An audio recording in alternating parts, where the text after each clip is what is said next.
নমস্কার। কবি সুজন মিঠির লেখা কবিতা মা বিদিশা বহই। আমাকে মায়া থেকে বাস্তবে নিয়ে যাও, আমাকে অজ্ঞতার অন্ধকার থেকে জ্ঞানের আলোয় নিয়ে যাও, আমাকে মৃত্যু থেকে অমরত্বের দিকে নিয়ে যাও। ওং আসতো মা সৎগময় তমসো মা জ্যোতির্গময় মৃত্যুন্মা অমৃত গময়। ব্ল্যাকবোর্ড, চক, টেবিল, চেয়ার আর সবুজ মুখগুলোর সাঁকো হয়ে উঠতে চেয়েছি আমি। ছোট চারার ভেতরে শক্তিকে ভরিয়ে দিয়েছি আলো আর বাতাসে। নিজের মাটিতে দাঁড়িয়ে শালক সংশ্লেষ করেছে যারা, বৃক্ষ হয়ে বিস্তারিত করেছে ছায়া। নিজের ঝোলা ব্যাগে ভরে নিয়েছি আত্মসুখ। পথে ঘাটে সে বৃক্ষ হয়ে নুয়ে পড়েছে আমার কাছে। আমি দুহাত তুলে আশীর্বাদ করে বলেছি, মা বেদা বিশাবহৈ, মা বেদা বিশাবহৈ। তারপর যুদ্ধ এসেছে, উন্নয়নের যুদ্ধ, প্রগতির যুদ্ধ, আধুনিকতার যুদ্ধ। আমার ব্ল্যাকবোর্ডে শক্ত কাঠ আর দৃঢ় মেরুদণ্ডের উপর কলার চেপে ধরেছে বিরোধিতা, বৈরিতা।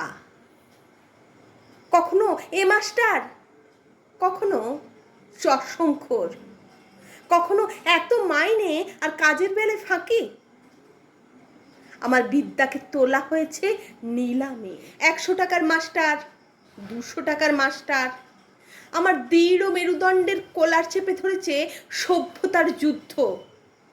কম্পিউটার, মোবাইল আর অনলাইনে আমি হয়ে গেছি ভার্চুয়াল।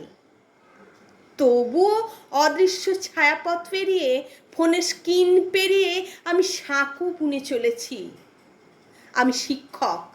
আমার নামের আগে বা পরে যাই বসানো হোক না কেন, আমার মেরুদণ্ডকে বিকৃত করে যতই বিদ্বেষের বীজ নিজেদের দেহে পুঁতে নাও না কেন, তবু তোমাকেই আমি গড়ে দিয়ে যাব। ডাক্তার, ইঞ্জিনিয়ার বা উকিল, স্বার্থের সিংহাসনে বসবে তুমি। হয়তো আমার দিকে তাকিয়ে ক্রূর হাসি হাসবে। আমি দুহাত তুলে বলবো, বিদ্বেষ নয়, বিদ্বেষ নয়, বলো ভালোবাসি।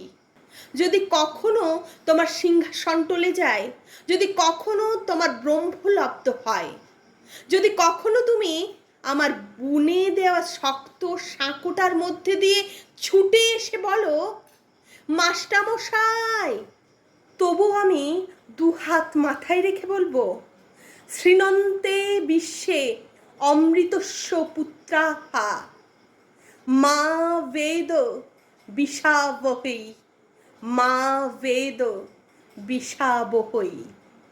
তারপর ধোঁয়া হয়ে যাব, দূরে দূরে, অনেক দূরে।